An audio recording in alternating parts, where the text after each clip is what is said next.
If you could take a moment and go to thegrowingbanddirector.com to give at least $5 or $3 a month, and it helps the content continue to be created for you to help our profession grow. Let's go back to our scheduled episode. Sponsorship for today's podcast is provided in part by Austin Custom Brass. Austin Custom Brass is the largest Adams brass dealer in the United States. Adams Brass makes some of the world's finest trumpets, flugelhorns, trombones, euphoniums, and tubas. Find out why some of the most renowned musicians in the world play Adams Brass, like many of the brass musicians from the Rotterdam Philharmonic Orchestra. Trent Austin, founder of Austin Custom Brass, is also an Adams artist. You can call Austin Custom Brass today at 816-410-0826 to learn more about Adams Brass, or visit their website at www.austincustombrass.biz. Austin Custom Brass is located in Kansas City, Missouri. You can visit their shop to try Adams Brass instruments and many other brands of instruments, or you can call them online, have stuff shipped to you. They work with an entire band program. You can do bids in the PO process and fit within your budget and all that. They are an amazing resource for brass players. Check them out. Excelsior Music Publishing is proud to sponsor the Growing Band Director podcast. Excelsior Music Publishing provides new music for concert band, jazz ensemble, solo and ensemble, and books for all levels and occasions, including a specially curated and robust selection of music for your contest and festival performances. A variety of overtures, marches, and lyric works included on numerous state lists await. Select music that's perfect for your contest and festival needs at excelsiamusic.com. That's EXCELCIA music.com. Welcome back to the Growing Band Director podcast. This is episode number 243. We're here with Travis Weller. We're talking about getting ready for festival, and I thought this was a very timely time to do this. I'm going to read straight from Travis's website, where he has an article called Adjudication, Assessment, and Contest. Oh my. Whether your state calls it adjudication, assessment, or contest, preparing a concert band or wind ensemble for any level of these kind of events requires careful planning, attention to detail, and a focus on artistic and technical skills. For some directors, this process and the resulting ratings play a part in their evaluation as a teacher. It can help bolster the school's perception of the quality of the band program. With so much to do, the path to the performance can be daunting. As the performance dates loom closer on the calendar for the ensemble, here are some reminders and perspectives to put things to the best, to put students in the best possible position for success. So thank you for your article. Who helped you with it? And let's kind of go through it. You know what? John Beneski, he is retired from South Range Junior Senior High School in Ohio. He did some adjunct work at Youngstown State. John, throughout his career, an amazing educator and meticulous and organized, and like his bands always played so well. He had a little bit of some health scares that interrupted his the final arc of his teaching career, but he's still involved. He's working now being retired, but still going out doing some festivals, still going out working with one of the local music shops, and I'm working with a committee on Phi Beta Mu International. And we're just trying to put out articles and thoughts and ideas that are going to help directors who are doing what we do. And John was really helpful, some really great perspective to add. And I feel, and again, states have different names for it, but no matter what your state calls it, the idea that I'm going to take my band and I'm going to let somebody else evaluate them.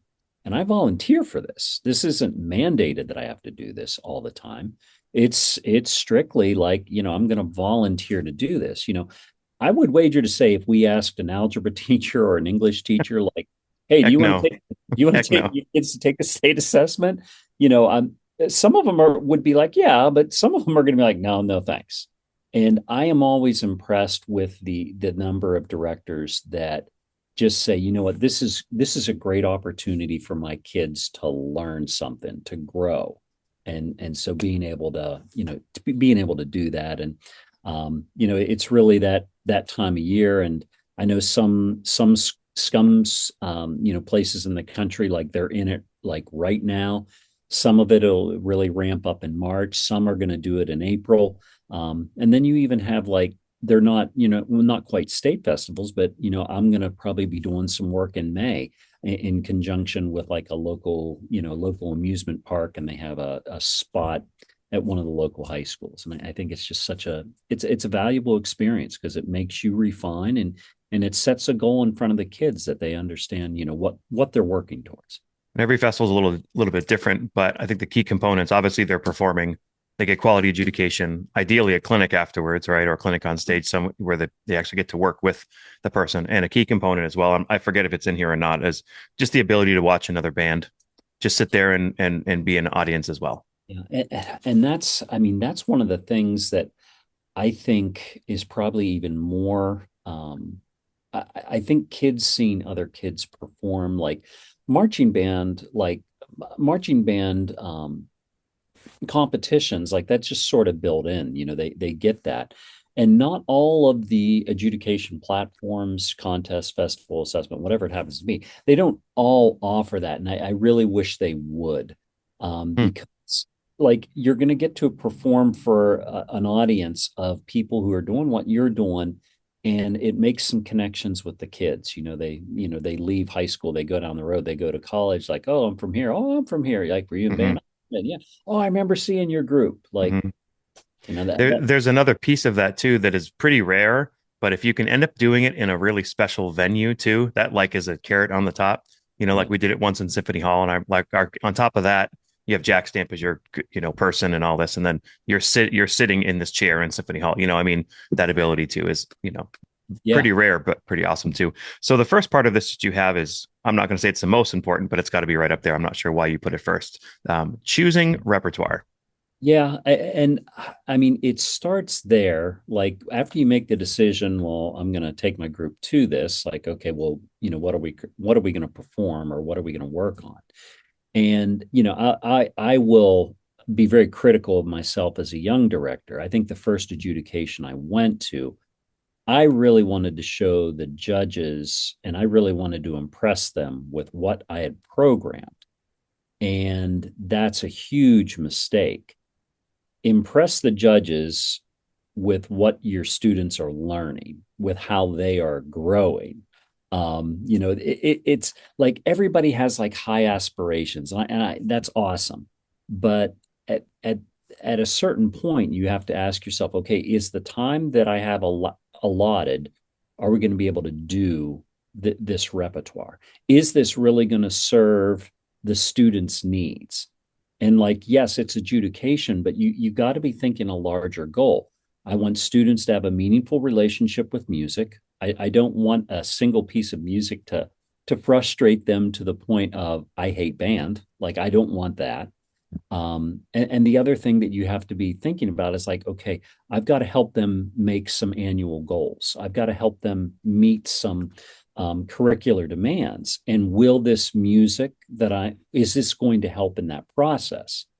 The nice part about it is like, if those two things are going to be checking yes, then adjudication, like putting that in that kind of a context where you're being evaluated, that's going to be more of a natural process because we're just going to take this music that we've been working on and has helped you grow and has you excited about band. We're going to perform it for somebody else, and we're going to see what they have to say, and they're going to tell us maybe some things, how we can grow and how we can get better. But you've got to pick smart. And state lists, some of them, you've got to play from this list. Some you've got to play from the list, but you can choose another one. Some of them, there's different requirements. So like knowing what your state is asking or what your county is asking, that's an important step in that process.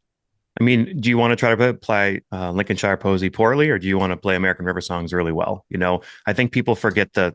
I mean, that might be an extreme example, but if you're thinking about going for mastery, don't just go and put it out there. Like, go and try to make it, a masterful performance. And think about too, are you going to have a school concert too? Can you do that and then use your feedback from there to spend another week or two and then do a school concert? Once in a while, I have to do it the opposite. And when I have to do that, I'll bring a local director in to our school concert a week ahead of time and say, will you give us some feedback on this? Yeah. But that's one thing. I forget who I was talking to, but that they like to do with their program. I think they were from Texas. They perform like 4 or 5 times. This, and it might have been one of these Midwest bands, right? And that's something we don't do in concert band. We don't like do the performance a number of times and improve on it. It's like you work towards it, do it, and move it on.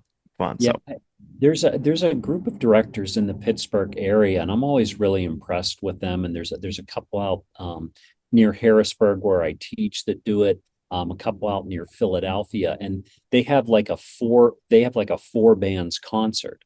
mm, Everybody comes in one night, and somebody hosts it each year, and they'll do like a 20-minute program, and that like the kids are all there. They get to see the other students perform.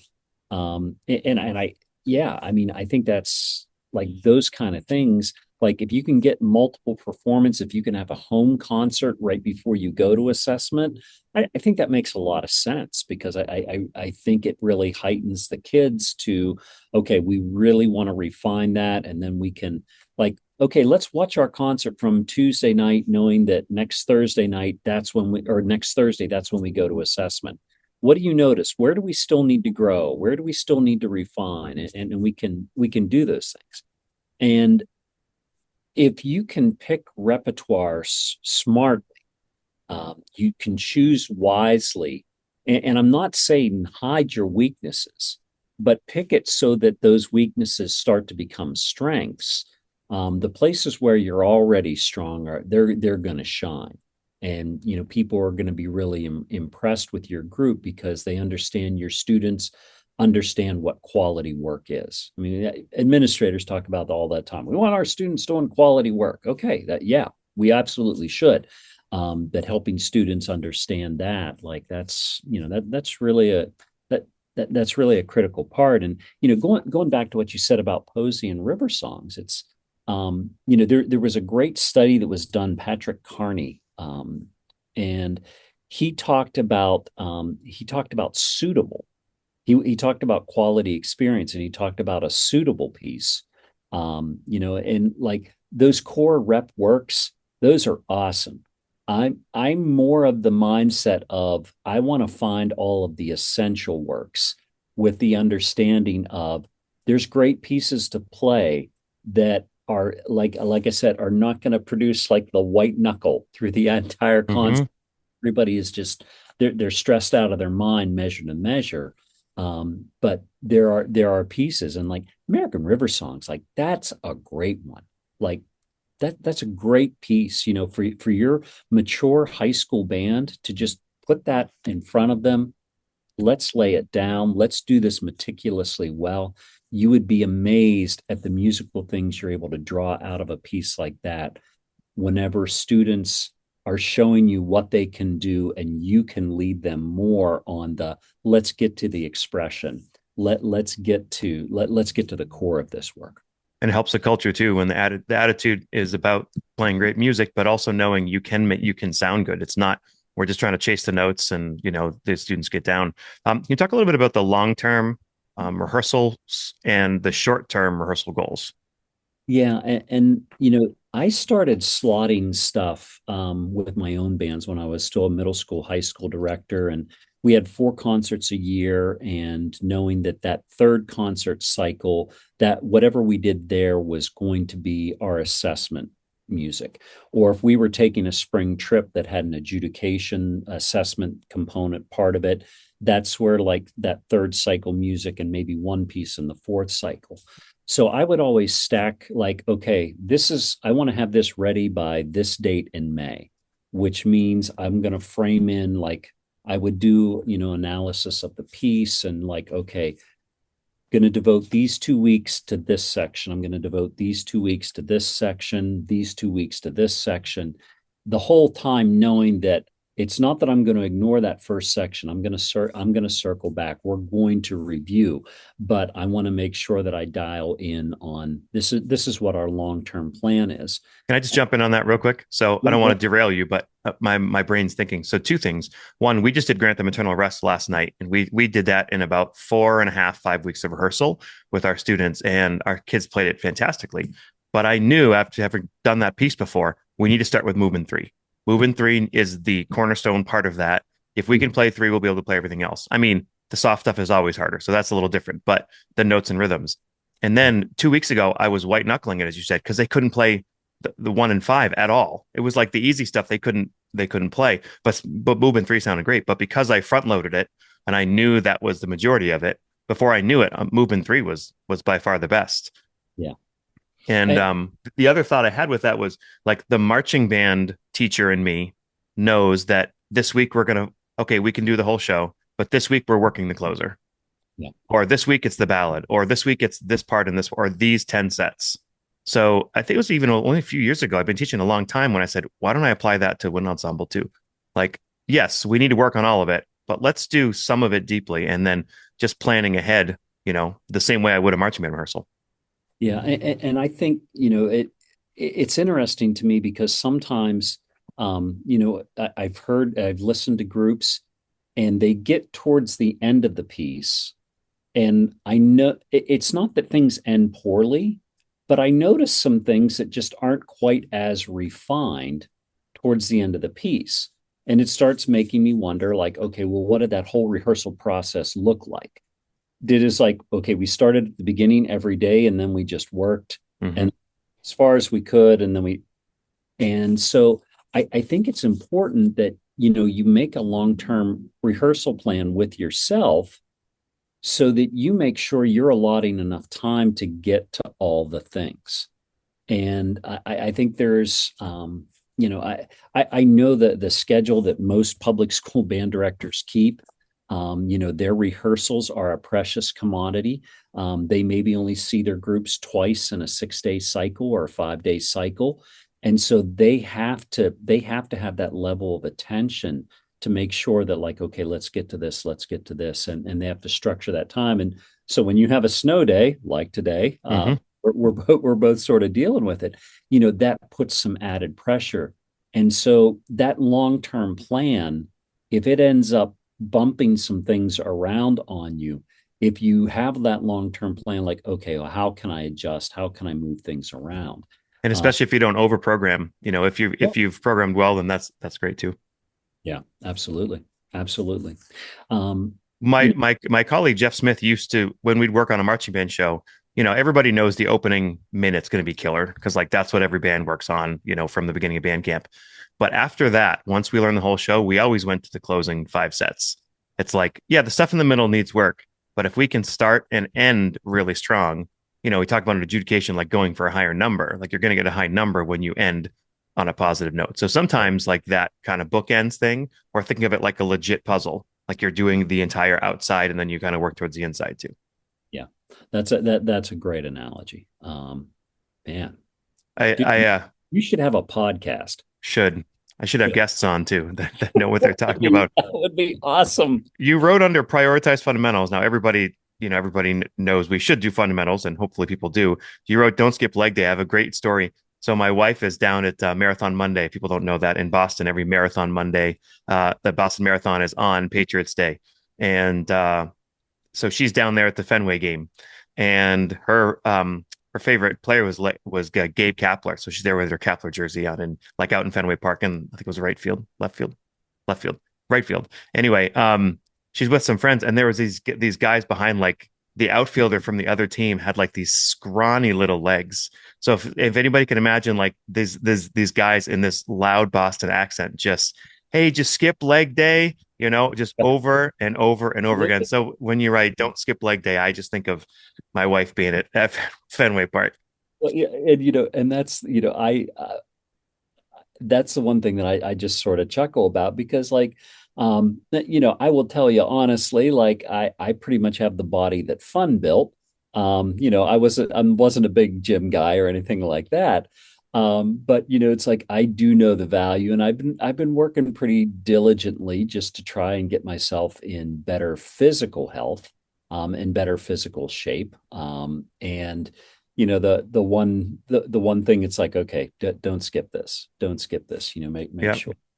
I had a friend, Eric, who taught for a number of years, and he was hosting our countywide junior high festival, and that was going on, and his high school band was still coming down for rehearsal, and the junior high festival is happening in the auditorium, and I said, well, you're still going to rehearse your high school group? He goes, yeah. He goes, if you want to come in, he said, we're going to be playing F long tones for about 27 minutes. And I'm like, And I will say, like, Eric was a great teacher. Like, his bands always performed very well, because it was the commitment to, okay, tone, and then it was the commitment to every section is going to blend their sound, and then it was the commitment of the ensemble. Okay, let's balance.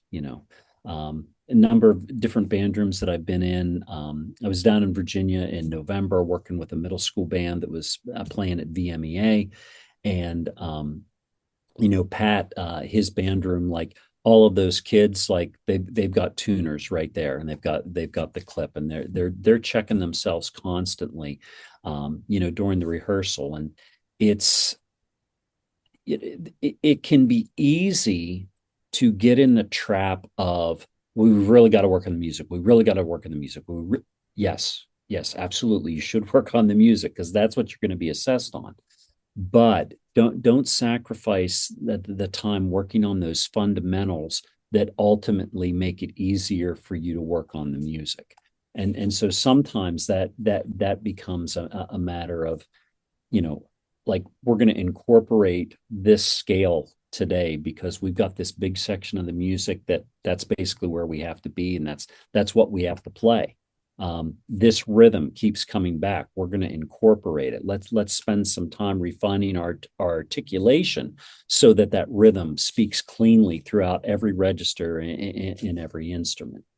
And there's a number of different things that you can do within that warm up time that reinforce those fundamentals so that when you are knee deep into the repertoire, then it becomes just a simple matter of reminding the students, like, hey, remember we worked on this. Mm-hmm. Hey, remember how I said I want you to think this syllable when you play this rhythm? Apply it here. This is where it matters. So I just want to mention one other part of this, something I just think is fantastic. Can you expound on this? The listen before you play, ask students to listen for 4 beats before entering. Yeah, I think, we do, as band directors, like, make sure you're counting. Yes, yeah, absolutely, make sure that you're counting. But some of our younger musicians, they're thinking, okay, I come in on the and of three, I'm going to be counting one and two and and they're off and running. And on that one and two and even the measure before, what's going on around you? What's going on behind you? What's going on in front of you? And so just reminding them, like, when you make your entrance, yes, we want you to be rhythmically accurate. We want you to be tonally accurate. We want the right kind of articulation. But remember, when you bring your sound into the ensemble canvas, how does it fit in? And I talk about this later. Like, if you know that you're bringing in a counter melody and your voice too, like, where is voice one? Where is the melody? And what is your balance like? And, if you've got let's just say you've got three tenor saxophones that in a section, and they're coming in, and it's against the melody in the flute section that only has three players, there may be some balance things there. So just getting them in that mindset of, like, listen before you come in. What's going on around you? How do you need to like interpret your dynamic level? Because, like, your dynamic level says mezzo forte, but if each of you play a true mezzo forte, we're not going to hear the Yeah. main, if that's the counter line. So that's What that very simple one. what I love about it is that it's you just do the 4 beats. It's like, yes, we're always listening all the time, and we always talk about the listening, but they do have to count too. And we've all been in that sort of like, do you really count? And you can only do one thing, especially if you're a trumpet player. But that sort of like, yeah, that the last 4 beats, make sure you're listening. I really like. The next part, you talk about musical interpretation, and that's something I think I struggle with because I try to be true to what's on the paper, right? Like, I think this should be faster, and sometimes composer will be like, yeah, that's an interpretation, go ahead. And sometimes they're like, no, I wrote 72, not 82. Like, it should be there.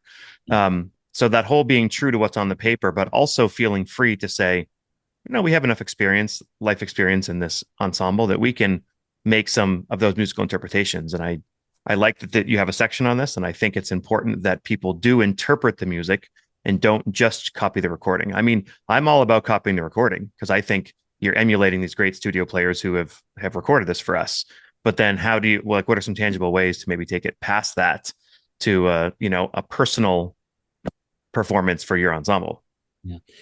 My college band at Arnold, he always talked about like music finding the spot where it can breathe.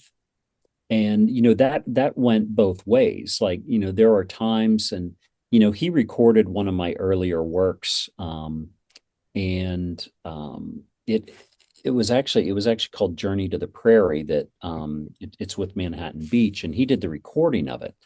And he said, "Hey," he said, "I just want to tell you, we took the beginning faster because we just felt that it could be faster, and it gave it a little bit more energy." And after I listened to it, I was like, "Yeah, that makes a lot more sense."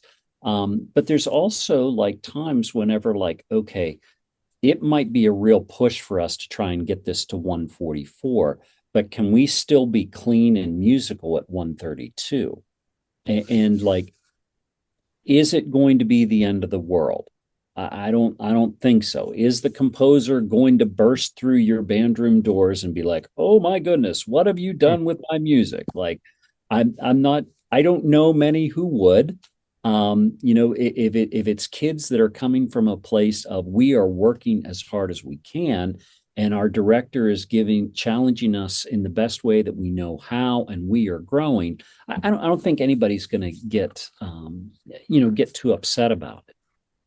Obviously, if you can make the students aware of, this is what the composer wants, this is a really good recording of it, let's aspire to this. At least if we have a trajectory that we're aiming for and we know what the target is, there's a better chance we're going to hit the target, than not. um, as a writer, as a composer, I'm a little bit uncomfortable at points with how much information, sometimes the editors ask me to put in the score, because there are points where I feel like, you're a band director, but you're a musician too. And I'm trusting you that you've done enough in your life, in your career, that you can make some decisions and make the piece your own. So, like, if you're a trumpet player and there's this trumpet solo, and like, you played through it and you're like, boy, this should maybe be a little bit slower. There should maybe be, like, we should pull back just in this measure. We should push ahead in this section. If some of those decisions are coming to the front of your mind, like, it's okay to try it, it is. And I might be in the minority, but I'm a composer. Like, listen, as long as kids are not going to end up hating band and hating the music because you made that decision, I'm probably going to be able to live with it too. And I don't want you to be afraid to be a musician, because if you can express that to your students, you can share with them that why of, this is why I want to interpret this way. And it allows you that opportunity to model for them musically, where they get to hear exactly what you're made of. Like, go for it, because that's going to be great for those kids, because they're like, that's the guy who just tells me when I'm out of tune or I'm out of Hmm. time. Like, and all of a sudden you pick up your instrument, you remember why you loved playing in band and why you loved being a musician, and you physically, audibly share that love by playing that line for them. And all of a sudden they're like, oh, okay, yeah, yeah, we'll try that. You know. I was just giving some advice actually yesterday to my student teacher. We talk about, especially at the younger band levels, if you're a middle school teacher, like, can you play every part on that instrument of that grade one piece, right? Like, I'm not saying everybody has to, but like, that's something a lot of people try to do. I can play every flute part, I can play every clarinet part, whatever. I was talking to him, we were actually talking about Air for Band. He's conducting Air for Band, and which of course we're bringing to festival. And I told him he's a trombone player, and I said, what I want you to do is play every part on the score all the way through with the recording. So put it on, play the clarinet three part, play the alto two part, play all of it. And then I want you to mark in what you do as a player, as a professional player. And I said, when you do that, you're giving your students the cheat code to play like you. I mean, because then when you have that all written in and when it comes up, you have those things instantly that you might not look at the score and think, but you say, hey, when I played that line, this is what I did, and then sharing that with your kids. I think that's just a great way. Plus, you get to play your horn. Yeah. Yeah. And it's like, like I, I've said this by music ed kids here at Messiah before. Um, Nobody ever became a high school ensemble director of band, choir, or orchestra because they loved fruit sales at the holidays. Nobody ever got into it because they were They like fixing stand carts with their yeah, on fixing their day stand off. carts on their off day, right? No, nobody chose that. It's because of a love affair with sound. They love making sound. They love how it makes them feel. And like sometimes the responsibilities of the educator and the things that we have to do, we don't get the opportunity to show that anymore to our students. And that was one thing I got better at the later I got in my career, like leading a rehearsal with an instrument in my hand and like let's play through this together and doing some musicianship kind of things. So yeah, it's certainly worth the effort, and I think it's important to do Hmm. it. Yeah, I'm going to put you on the spot now. We have two bands, and I want to tell you on air what we're doing for festival coming up in 6 weeks, and tell me what you think. We All have a right. band that is our second band at the high school, and they're in like their max is probably a four. That we kind Okay. of live in right now. It's kind of like three, 3.5, and I think we're reaching towards four coming up. So, their program, the first piece is King Across the Water by Bruce Frazier, because we have 1,000 percussionists in that band, and the opening of that has this huge drumming thing. The Yeah. second tune is Air for Band by Frank Erickson, and the third tune is a Randall Standridge piece called Ruckus, which honestly I had never done before, and I didn't like it as much until I heard it in a new light with these students because the percussion parts are perfect. There's lots of 5/4, and it kind of builds on stuff they've learned before. So what do you think about that program? First of all, the ruckus, and this is one thing I and maybe should have talked about with repertoire, and I didn't really touch on it as much as I should have, but like knowing your kids, knowing your strengths, but also knowing where you need to feed kids. And one of the things that I think Randall does so well is writing engaging percussion parts that keep students like they very energized about playing because they know how integral it is. And so just thinking about your own situation, like perfect, perfect piece there. Air for band, again, it was interesting. I just did this. I just did this research in October about essential repertoire, and at the middle school level, and that was anywhere from grades 1 to grade 3. And Air for Band was one of the ones that was up there, and it's just so well done. Like it's so well done, and so that opportunity, to like, okay, yeah, like it's tone and intonation, yes, but it is beautiful lines, absolutely beautiful lines that are really, really going to challenge the kids. And our percussion classes meet separately. So that's why, I mean, if I had a full group, I might not be able to do it because there's not much percussion there. No, no. And that's that one, people have asked like, well, what should I do there if I got percussion in my group and all that. And like, well, you could write out some parts for them. You could have them learn like some of the melody and counter melody on bells, on vibes, on marimba. You could get creative. You maybe don't do it at the you don't maybe could do it at the home concert, or maybe you do it at the you probably couldn't do it at the adjudication, but like that wouldn't be the end of the world if the percussion had to learn some mallet stuff, for a I piece. talked to somebody who basically sat them in the band. They said you're going to sit in the band the whole time and you're teaching. So every time I stop, I'm looking to the 10 percussionists who are throughout the room. I'm like, what are you hearing? What can we work on? So That's a great idea because percussion are musicians too. yeah. So like if they hear a note that sounds wrong, chances are it's wrong, right? And you're working on them listening to the winds. Okay, so here's the program for our older group. We're opening with Overture for Winds, Charles Carter, and Yeah. then we're doing Shenandoah, Omar Thomas, and then Yeah. we're doing the John Mackey Night on Fire Oh, very good. because I have a really strong percussion section and saxophone section. Yeah. So Um, I've only heard Night on Fire twice, but I will say both times that I've heard it, I've been like, yep, That's something. We're I doing it. One reason we're doing it is because of the mixed meter stuff. They've learned some of these meters and we haven't, and it fits them well and it has the mixed meter in it. and again, that's the other thing, like wanting to get your students exposed to a certain concept that you know is ultimately going to help them. If they've done enough of it along the route of becoming a better musician, then putting something like Night on Fire in front of them, well, that's just a natural outgrowth. It's a natural part of the process.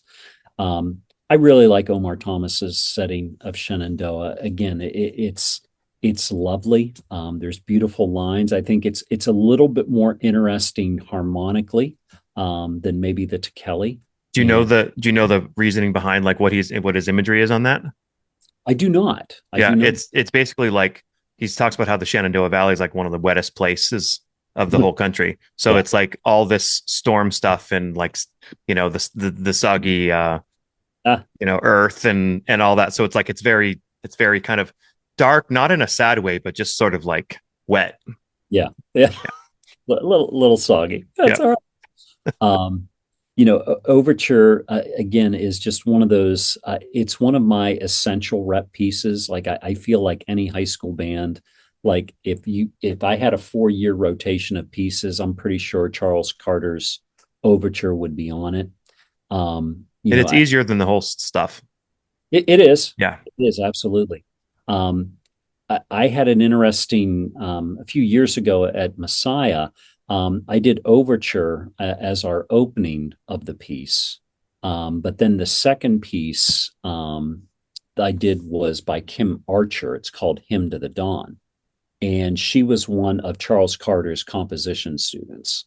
Hmm. And it's this beautiful lyric work. I think it's listed as a 2. It's probably a 2.5. But it just provided such a nice contrast, against overtures. So, Cool. yeah, all good stuff there. Your kids are going to eat. They're going to I eat approve. well, leave no crumbs. Let them cook. Okay. All right. So, what are a couple pieces, grade 2, grade 3, that you think really work for festival? A couple. This is Aspire by Mark Lortz. It works well as like if you're taking them to festival as an opening piece, and getting everything to line up, getting some of that nervous energy out in a productive manner. I think it works really well.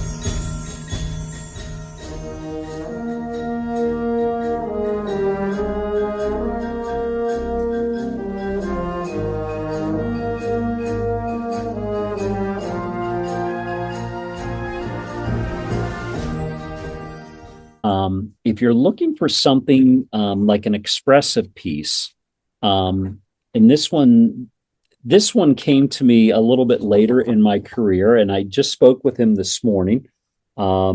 This is Espressionista by Quincy Hilliard, and it's a really beautiful and hauntingly lovely work that technically isn't going to get too crazy, but you can still be musical with it. You can still teach them to work on tone, work on intonation, listen for line, give direction to the music. And so, yeah, that one works really well. I've done it with a high school group. I've also done it with a middle school group, Hmm. and I had my own group here at Messiah read it down whenever, and we did it with Quincy whenever he was on campus.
Got a nice text from Lance Jones. He's a director in the middle of Pennsylvania. He just had adjudication on Tuesday this week, an assessment festival, and he did my jubilant flourishes. And it's in terms of an opening piece with form. It's all there. It's a nice quasi sonata allegro form, condensed into about 3 minutes, and in 6/8. So not all of your fanfare opening type of works are in 6/8. So that's one to certainly consider.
Last one I'll share, and involves a lot of 7/8, but I think we can say it. There it is, Balkan 7, by Scott Watson, who's up in Allentown. And in terms of like engaging percussion stuff, got it. Multimeter stuff, got it. And it really goes, and it can work as your opening piece for assessment, but it also can work as your ending piece. If you wanted to do something like that. So.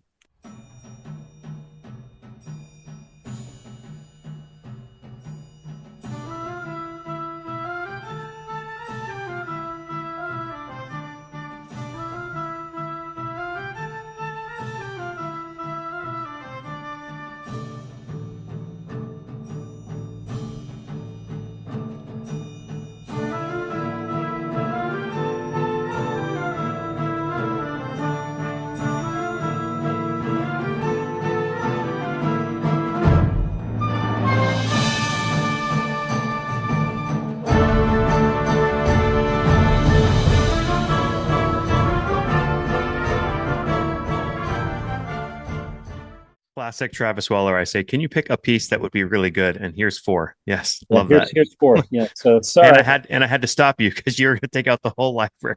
Sorry. Like I'm like, oh, Well, it's hard. I mean, I do the oh, same thing. Have a student teacher, and you're like, let's listen to some music. You're like, we have to pull it all. I mean, it's here for a reason. So, all right. So we're going to kind of finish up here.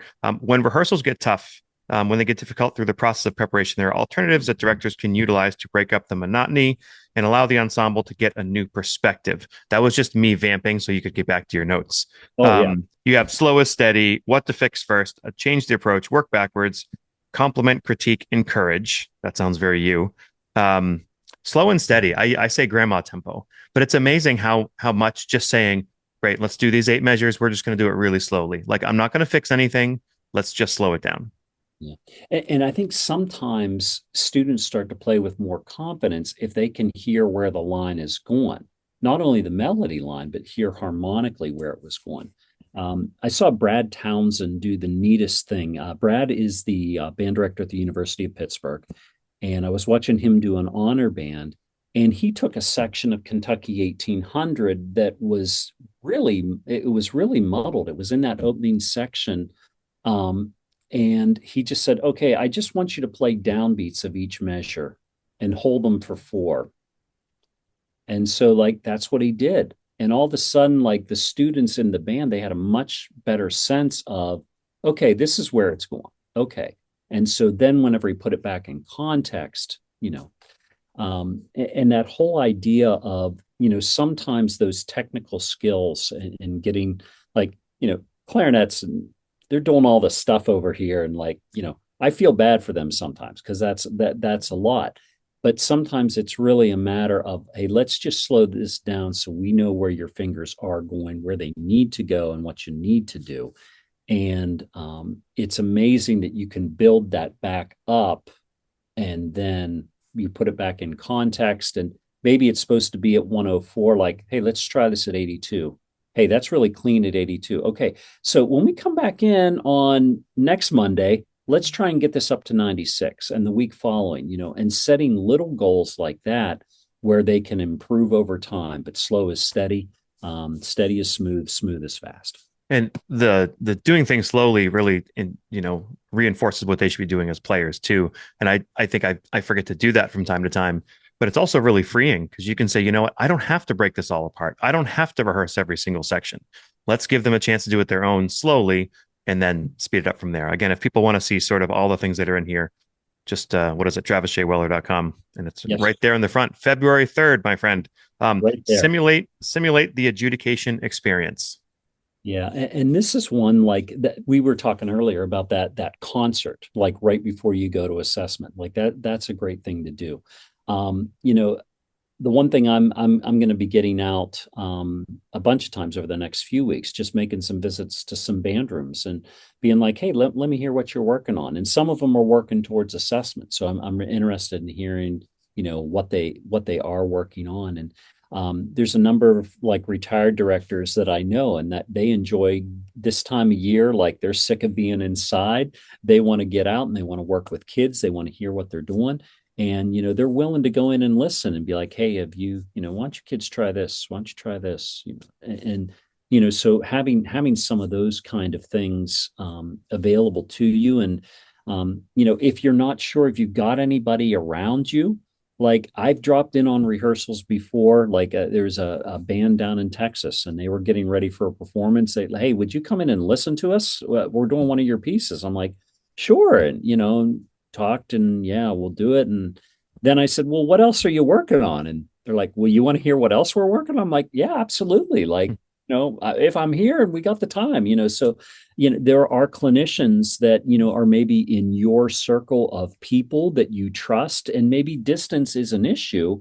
Well, check it, see if you can set it up and play around with your sound equipment and see if you can get it so they could just attend virtually and drop in and listen to your kids, give them some feedback. There's another really practical thing that I do that might be of a different level, but it simulates this as well. So when our younger band is performing or rehearsing, what do the band kids and the older band do when they're at lunch? They come down and hang out in the band room. So they are always sitting, but they're great. They stand right back there and they're just watching rehearsal. They're listening. In fact, yesterday we did Eubanks of Braes of Bonnie Doon 2 days ago. And this senior clarinet player was back there the whole time, just kind of hanging out. And then afterwards, she comes up to the front to the kids and she's like, you have to know that was freaking amazing. Like I was so enjoying just watching. And all these freshmen are like seeing this kid they really look up to as a senior, and sometimes I'll say, hey, will you come up here? Here's a score. I just want you guys to sit up here and just listen with a score about what you're seeing. You don't have to give feedback, or maybe you can. And like, I know it's not a professional, but those younger kids see that and so some of our younger kids are not in that position to do that with maybe the older kids, but the peer-to-peer thing works too. Well, and it does. And like there's plenty of research out there that tells us kids recruit kids. Okay, that's commonly known. Kids recruit kids. And so when you have your student leaders who are talking to your younger members about the good things they're doing, the good things that are happening, like that gets to them. And I guess the only other thing that I'd follow up with about like the just the concept of having someone else come in, they might hit a blind spot. Like there might be something there, but please understand, none of them are doing it out of malicious intent. It just might be their life experience has informed them, and they remember doing that piece, and they want to share something, they want to communicate it with you. So just be open to that kind of critique. So the last section is making sure the logistics you have planned make it a smooth process for your kids. Yeah, and that's like, we're taking this trip. We're going to be out of school. We're stopping here for lunch, or we're going to this university for the assessment, and we're going to have lunch, and all those little details that sometimes can consume directors whenever they're not on the podium. Just getting out in front of all of those things, and you want to make sure your principal understands this process. Like, hey, I'm volunteering for this. I want to go through this because it's going to give me some feedback about how my kids are learning, and how we can improve, and maybe what we need to improve on. There were a couple of times that I came back from assessment that I met with my one principal, and I said, well, I need to have this time during the day to get kids for lessons. And this is why the assessment is showing us that, individually we've got some work to do. And so, using that data to help advocate for your program, Mm-hmm. That's something that you can certainly do. And the last thing I'd say, and this isn't necessarily related to logistics, but as someone who is a judge, and I'm going to be getting out. There's 4 days in Maryland. I've got a couple days in Pennsylvania that I'm going to be, adjudicating over the next few months. And the one thing I will tell you is, I want to know as much about your rehearsal schedule as I can. And I love it whenever directors tell me, like on the sheet, like, full group only meets twice a week. Okay, yeah, I get it, because that makes a big impact. And that snapshot that I get to see is like that of your group, but the time that you've spent getting ready is like, Mm-hmm. this huge amount of time.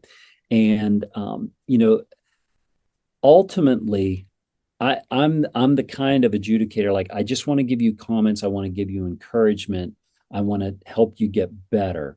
And there was a former student of mine became a band director, and he has gone to adjudication. He used to compete with his marching band. He stopped going for scores with marching band. He just went for comments. And he said it really changed that culture of his program, where kids looked at it as a very positive experience. And, there's other directors I know, they go to adjudication, just comments, please. Listen, if you're comfortable with just comments and it's going to help your kids, great. You don't want to worry about a score. I'm good. You're good. Yeah, Mm-hmm. and that's an important part of, like, make it a natural part of the process that is not intimidating, because your kids can learn so much going through the process, learn from the clinicians, learn about themselves. Love it. Thank you, Travis. This was great. Man, thanks so much for having me back on. It's great to see you again. It was great hanging at Midwest, and yeah, I appreciate you bringing this all to your audience. And I wish all of them, and wish you well as assessment approaches. We sincerely appreciate you taking your valuable time and listening to the Growing Band Director podcast. Your students are very lucky to have a band director like you. If you have any suggestions for episode topics, or think you have an area of expertise to share on a show with us, please reach out. If you enjoyed this episode, don't forget to subscribe. And if you want to help spread the word, please give us a 5-star review and tell your band director friends to subscribe as well. We're available on Apple Podcasts, Spotify, our YouTube channel, and wherever you listen to podcasts. Thanks for listening to The Growing Band Director. See you next week.